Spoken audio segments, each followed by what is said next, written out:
Hola amigos, soy Luis Lamana de Pesebre Artesanales y hoy vamos a hablar sobre quiénes eran estos magos de Oriente de los cuales habla Mateo en su Evangelio. ¿Quiénes eran estos magi? Ese término magi es el término utilizado por los griegos para denominar a los sacerdotes de Zoroastro babilónicos. Tenían fama de astrólogos, porque escrutaban las estrellas desde los sigurat. Heródoto en el 100 a.C. Menciona que esos magi eran una de las tribus, de las 6 tribus del Imperio Medio, en que se dividía el Imperio Babilónico. Ellos parecen ser de la casta sacerdotal del zurbanismo, una de las formas antiguas de lo que ahora llamamos zoroastros. Eran estudiosos, astrólogos de las estrellas para predecir el futuro.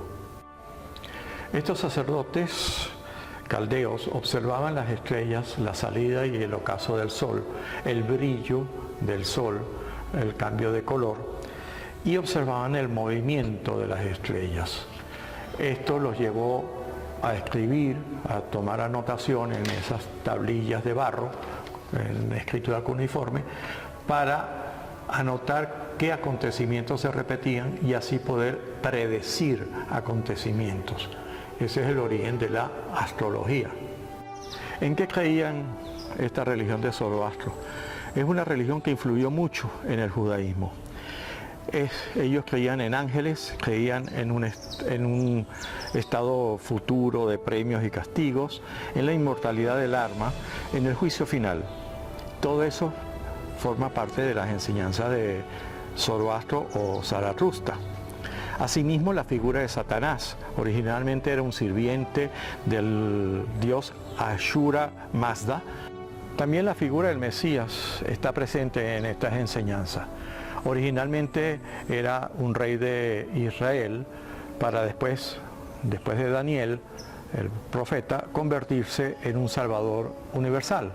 En eso se estaba asimilando a un personaje llamado Saoshyant de esa cultura persa iraní.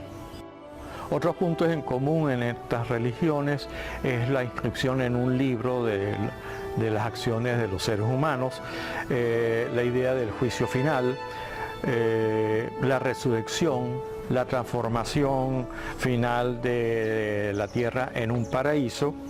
Y es curioso que el relato del Génesis y el relato de Gilgamesh sean babilónicos, sean prácticamente el mismo relato de la creación del mundo. Algunos estudiosos a finales del siglo pasado consideran que las bases del judaísmo tienen mucho que ver con esta religión babilónica persa. Recordemos que el pueblo judío durante 300 años estuvo preso en Babilonia. Este dualismo religioso está presente en el Zoroastro y en la religión judía.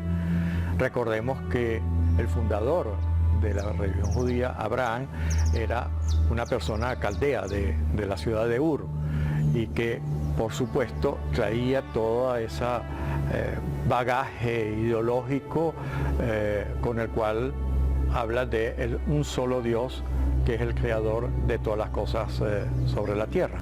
En el siglo III, Cleostrato en la ciudad de Tenedos, un filósofo griego, hace todo un tratado sobre la astrología y el simbolismo de los símbolos astrológicos. Eso fue 7 siglos antes del nacimiento de Jesucristo. Todas estas cosas quedaron escritas en tablillas de barro, en esa escritura cuneiforme que utilizaban los caldeos, los babilónicos. Todo nuestro derecho romano está originado en el Código de Hammurabi, uno de los grandes pensadores y reyes de Babilonia. Todas nuestras leyes occidentales, orientales, están basadas en ese código. ¿Fue una estrella en particular la que vieron esos magos o fue una conjunción de estrellas lo que los hizo viajar hasta esa ciudad, hacia Israel, mejor dicho? Estos sacerdotes posiblemente o eran descendientes del pueblo judío o eran personajes importantes por su condición de magi. Por eso es que al llegar a Jerusalén, tanto el sumo sacerdote como el rey Herodes lo reciben. Y fíjense que ellos no están buscando un Mesías, están buscando al rey de los judíos. 67 años antes del nacimiento de Jesucristo, unos presagios en Roma también hablaban de que iba a nacer un nuevo emperador, rey, gobernante.